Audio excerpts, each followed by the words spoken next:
Welcome to It's Not About the Money, a podcast in search of grounded fundraising. I'm Heather, and together with my co-host Andy, we look beyond the quick tips and formulas. Join us as we explore the nuance and complexity of ministry fundraising. If you want to thrive in partner development, not just survive it, this is the place for you.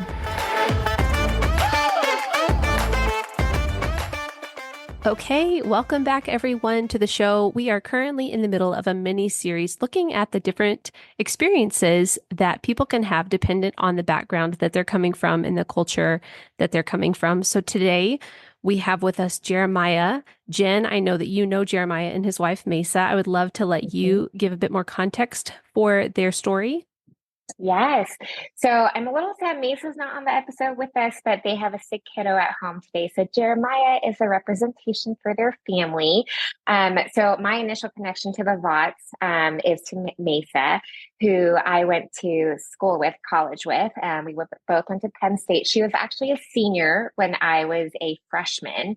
And we went to the same church, and she was my first small group leader in college. And we really, really, really bonded. She truly became like an older sister figure to me, essentially took care of me all through college, and then has just been a dear friend and sister since then. And then, of course, Jeremiah came into the picture, and then I have seen them kind of sprinkled throughout. They're based in Chicago, outside of Chicago. And between my summers of being overseas and coming home between semesters, I would go see them since I was doing my graduate studies at Wheaton College. So I would see both Maysa and Jeremiah before kiddos. And now they have two beautiful children. And the last time I saw them was about 2+ years ago when I was pregnant with my son. And then Jeremiah and Maysa, they both have amazing experiences in ministry, but they've also done fundraising, but also have planted churches or helped start churches. And so they've got just a lot of experience under their belts. Very cool. Thank you so much, Jenn, for that. And with that, Jeremiah, what else do we need to know about you or your family? Well, as it pertains to this podcast, my wife is Thai. She is one of very few people in her Thai network that are actual believers in Christ. That's important. As we are helping people. We are also a church that planted in the neighborhood of Rogers Park. That's in Chicago. It's the most diverse zip code in Chicago, and probably the second or third most diverse zip code in the entire nation. Wow. We have about 70 languages spoken at home. So in one respect, even though we are, one might say, domestic missionaries, we are in an area where you really can reach the nations. And in fact, one larger church in the city that has a location in our neighborhood, actually has 3 locations kind of near our neighborhood. They've hired a new person that's intentionally focused on training up people that are reached here to go back to their home countries. So there may be some overlap between what you folks are doing and that part of my work as well. So just wanted to put that out there. Mm-hmm. So yeah, I'm still the pastor of the church that I planted. You are correct to plant other churches, and I've coached church planters, I've evaluated church planters, but I'm still the pastor of the church I've planted. I'm currently getting trained to be a church planting coach on a larger scale. But yeah, church planting is kind of what I think I would say I'm most passionate about, even though I'm still a church planting pastor. And, even in my own church right now, I constantly tell my elders, I say, I think you could probably get a better pastor for your church, and we should figure out ways to get me focused on planting again. But that's not happened yet, but that's kind of just where I'm at currently speaking. And how did you meet Maysa? Yeah, so we met in Evanston, which is the suburb just north of the city where we live. We were going to the same church, Evanston Bible Fellowship. We kind of brushed shoulders a few times. We were at a lunch with a bunch of friends that were kind of mutual. About 18 or 20 of us were out eating after a service one Sunday. And I was just listening to her talk. And basically, I decided if I didn't ask her out that day, I would be mad at myself. And so I did. And, we're married now. Coming up in 14 years, March 13th, that will be our anniversary. So And so did you both grow up in a North American context, or did she grow up in Thailand? She was born in Chicago and then moved to Glenview and lived there her whole life. Glenview is a suburb of Chicago, and so yeah, she's been here her entire life. Her parents migrated in the '70s to Okay, Chicago. Yep, cool. My husband Mhm. is from Chicago. awesome. Good place. Yeah. Yes. Yes. So, Jeremiah, paint a picture. Let's start this conversation of just everything that you bring to the table as far as fundraising, church planting. Paint a picture for us for what that initial season of fundraising looked like for yourself, and maybe how it has shifted even now being with Maysa and raising a family. Uh, okay, so we haven't intentionally raised funds in the way that you might conceive of it since probably the year 2013. Now, Mm-hmm. when you're a pastor of a church, you are in one respect constantly raising funds because you're constantly getting people to support the ongoing ministry of the church. But in 2010, 2011, when we were first starting to plant the church, we were going through some church planting training in my district. I planted with the Evangelical Free Church of America. Wanted to send me to a church planting or a fundraising training called People Raising. I don't know if that's something you both are familiar with or not. They did not send me to that for whatever reason. I don't know. But I was in a cohort with other church planners, and they said, "Hey, don't worry about it if you haven't been able to make it." And I had two guys that were really good fundraisers, basically give me like a 45-minute spiel on how to do it. I took what they offered me and went and raised, I think externally over the course of like 3 years ended up being about $350,000, something like that. So I don't know. That's pretty good, you know, um, not including some gifts from the denomination that was promised me for planting. So we did some decent fundraising. I will say, just to put it out there, the vast majority of my fundraising came from the county I grew up in, Western North Carolina. And it was Mm-hmm. mostly older people over 40 that really pulled a heavy weight for our church planting, for our fundraising. Uh, with the exception of a few buddies that are really close and a few people that just for whatever reason were our age, that were already pretty successful and wanted just to give money. We didn't receive a lot of money from people in our peer group. So I'll put that out there as well early so that maybe that can spark some conversation. Yeah. So then, in that season that you're speaking of, Mesa was already in the picture, correct? Correct. Yep. Yes. And Yep. then you speak about your North Carolina community supporting you in the demographic that you've spoken about. How was it for Mesa as you guys ventured together in this and her like Thai family? You mentioned she's the first believer in her Yeah. family. All that. How did that impact her being a part of it? So, so we didn't ask for support for anybody that were unchurched, not Christian or anything like that. So that meant a lot of the Chicago connections that she had for living here all those years was basically not a part of who we asked. We did ask a bunch of people in her network from Penn State, and again, that they kind of fit in that demographic I just spoke of, mostly peers, people our age. Um, Mm-hmm. so we went and had interviews, and it wasn't as fruitful from the money came in perspective. It's always good to share what you're doing with people, though, and have Mm-hmm. them pray for you. Mm-hmm.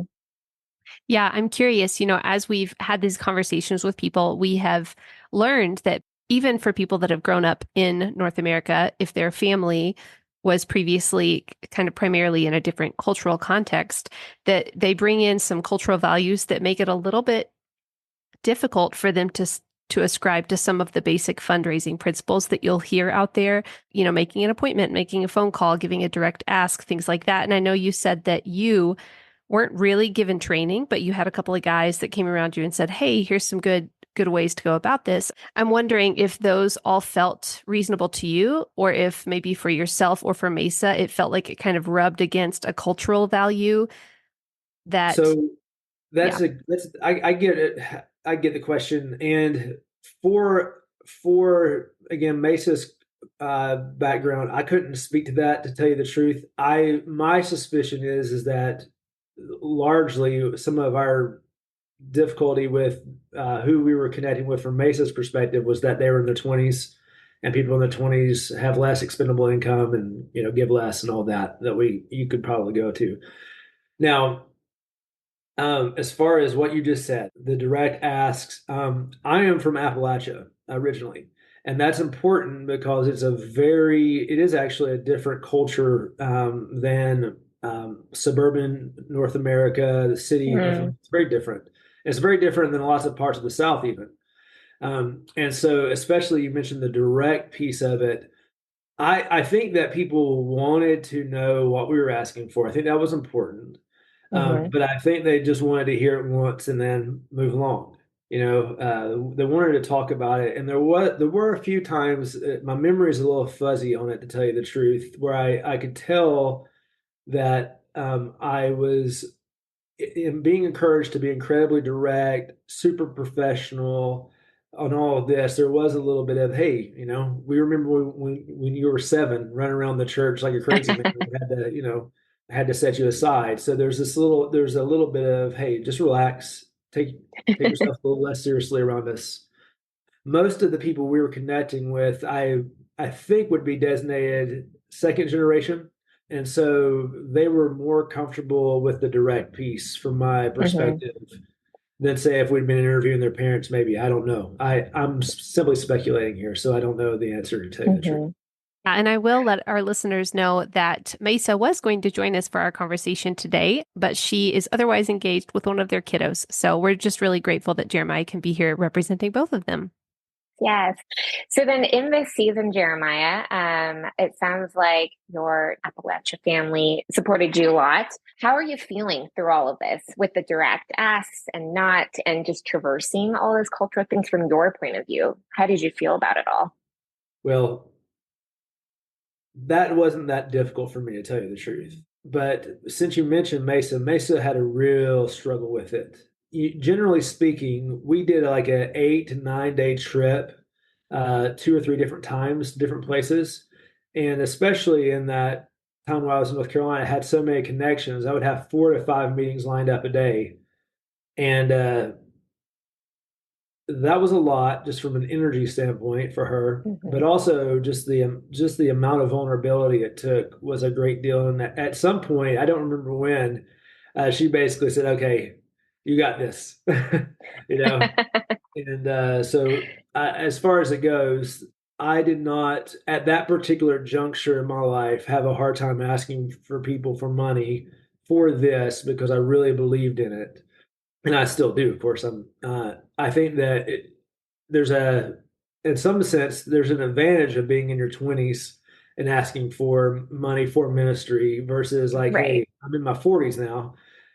People, especially if you're stateside, expect you to have gotten this under control or whatever, So, I can't really say that I was super stressed out about it. Well, and it is interesting, to just speak to what you just said about being stateside and maybe some of the expectations that come with that. Earlier this week, we recorded with a guest that works with the navigators in domestic, or, the navigators are all over the world, but she has raised her support and coaches several people in the domestic context. And she was just speaking to how it really can be more difficult to raise support to live in North America, because people do kind of expect, well, why don't you get a real job? Or how is that ministry a real job, or something like that. So there can really be a lot of things to navigate when your ministry is in your home culture. For sure. How does living on support look like now, or, being in the church setting, even coaching others, compared to your initial season to now, like living out? I mean, what year is this for you guys? So yeah, our church was planted in 2012. So we just had our 12th birthday. So not only did we start the church, about 3 years in, me and my wife Maysa started a real estate business that she's just taken and been very successful with. And so in one respect, we are covered because of real estate. Our church is small. It's only about, I don't know, a good Sunday, 50, 55 people. And a lot of those people aren't making a whole lot of money for different reasons. Students, some people with mental illness, different issues that people face, refugee immigrant situations. So we've never been a church that makes a whole lot of money, and because of the business that we started and that going well, um, that means that there's not as much anxiety as maybe someone else in my position might feel having a family of four. We bought a building, renovated it, and now the upstairs is Airbnb, and that covers a lot of our costs. So a lot of things like that kind of help. So the entrepreneurial strand of things really helps. So when it comes to support raising, I have not made a direct ask for money.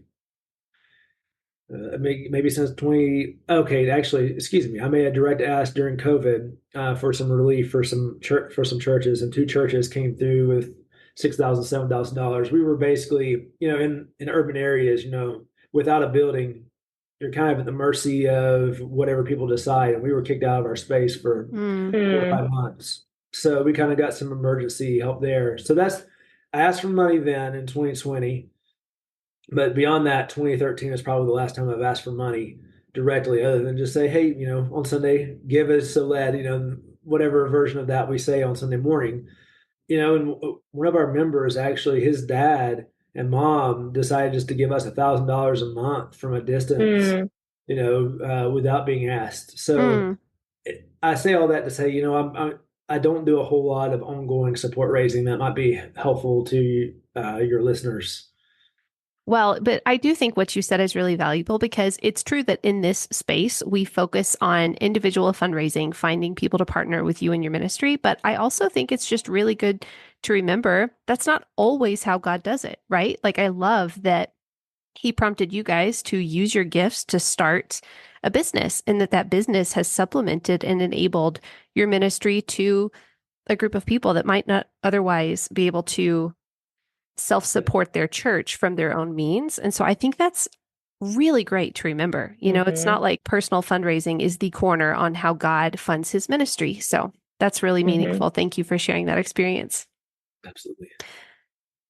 Well, and it also sounds very unique because your congregation it doesn't sound like the general makeup of these like mega churches or affluent communities. Like you said, your current zip code is like the most diverse, and even your congregation, as small, as it is, and that number is, I don't think that's small, but like, I feel like your ministry is impactful. And so that gives a different perspective on where the money is maybe coming in from, or how you may be asking, depending on who your ministry is directed towards.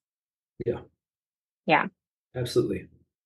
And I mean, even beyond the 50 people we have on Sunday morning, we do a service at a nursing home free of charge for about 20, 25 folks on Sundays. So again, that's a large group of people that just, they're not paying, but we want to be able to do that there. And actually we give, we try to give stipends to people that go over there and preach and do things like that from time to time. So yeah, for sure. It's a very good posture and mindset. If you're committed to whatever mission it is that you're on, you know what, you gotta think about how to make the finances work, and that might mean starting a business and other options. Being wise with your gifts. Yes. Yep, that's right.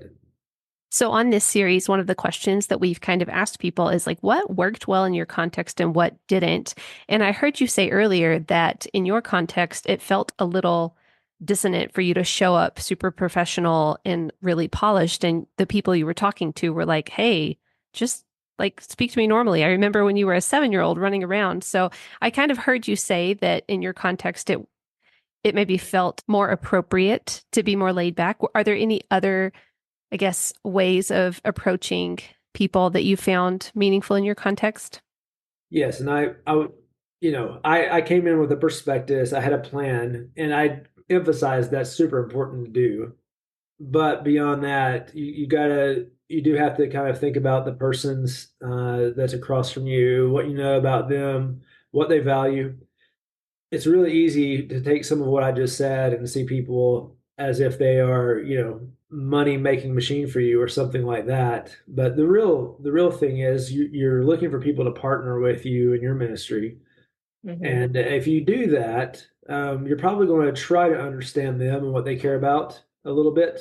And so I think that's kind of just a general rule. Yeah, Appalachia is again, it's very laid back, very familial. I've got, my younger brother and my older brother, my mom and dad still live in the county I grew up in. My younger brother accidentally went on a date with like a fifth cousin one time. I mean, we are in an area where people don't leave, where you've got extended family members, and so there's just a real, an authentic down home approach that you would want to take. Nobody's going to give you any significant money if they don't think that you actually are going to handle it well. So you got to have some level of a plan, some level of, hey, what I'm saying to you now, I'm taking it seriously, and I want you to as well. But you have to kind of cater that to what you know about the person and what that means for them, So, Hmm. but yeah, Appalachia, that's the specific context that we raised the most money in. When it came to, again, our peers for mostly, our college backgrounds, because at the time we were 26, 27. I had just finished grad school. Mesa still had a lot of connections still from her undergrad days. So it's just that particular group of people, from a statistical perspective, they were not going to give a whole lot anyways, and we didn't know that at the time. But looking back, it's like, oh, okay, that makes sense. Like, Hmm. why did all these people 50 or older that don't have as much money as these people do now in their 30s and 40s give us so much, and they didn't give us as much? Well, we Hmm. were 20 something at the time, and they're just starting Hmm. their lives. So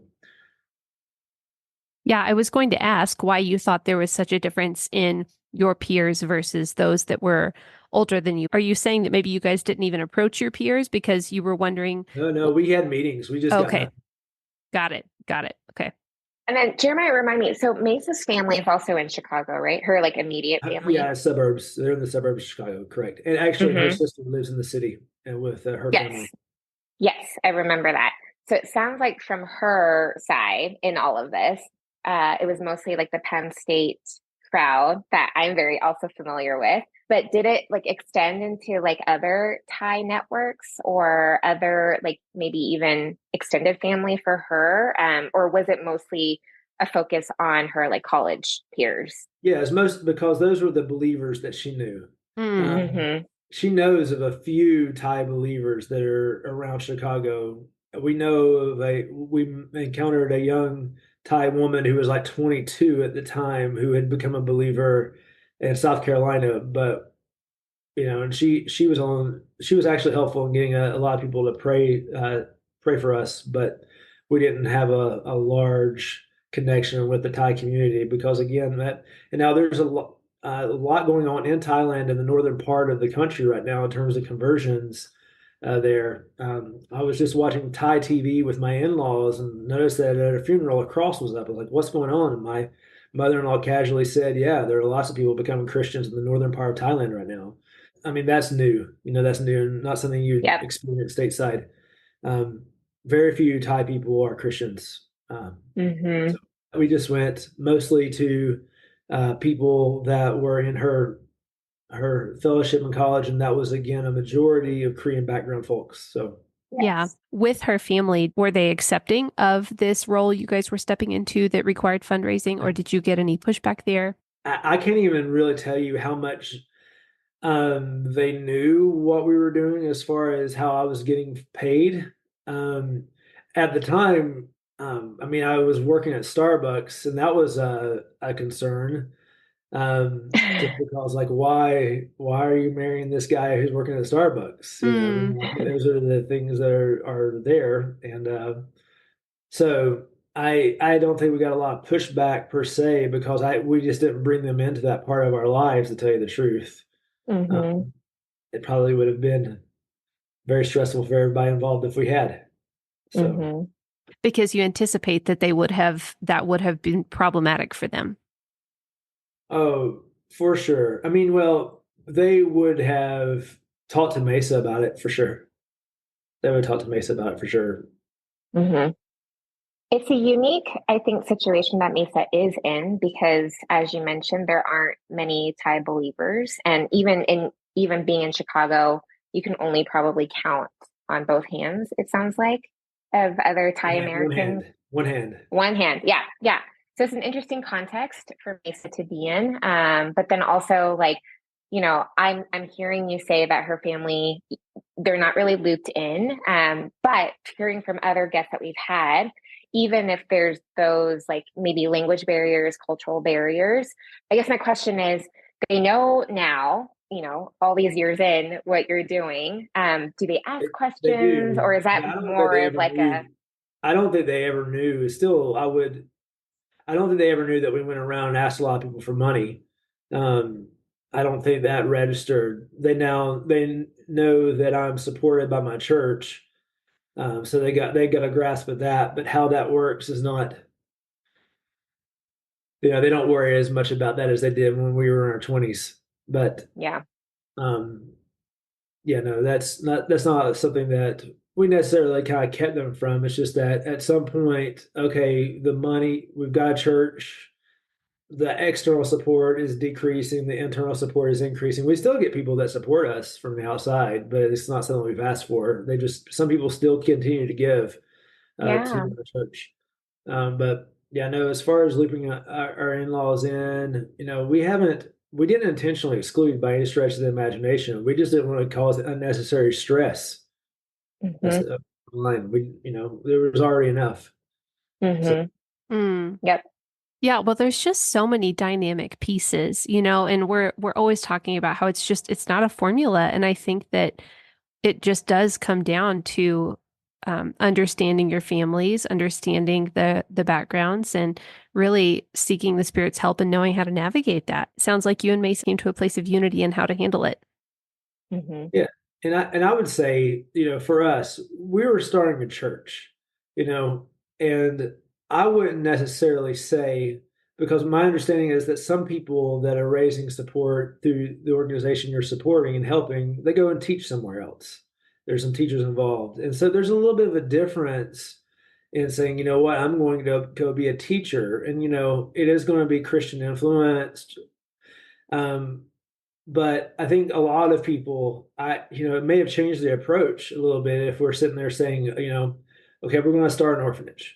You know, um, Mm-hmm.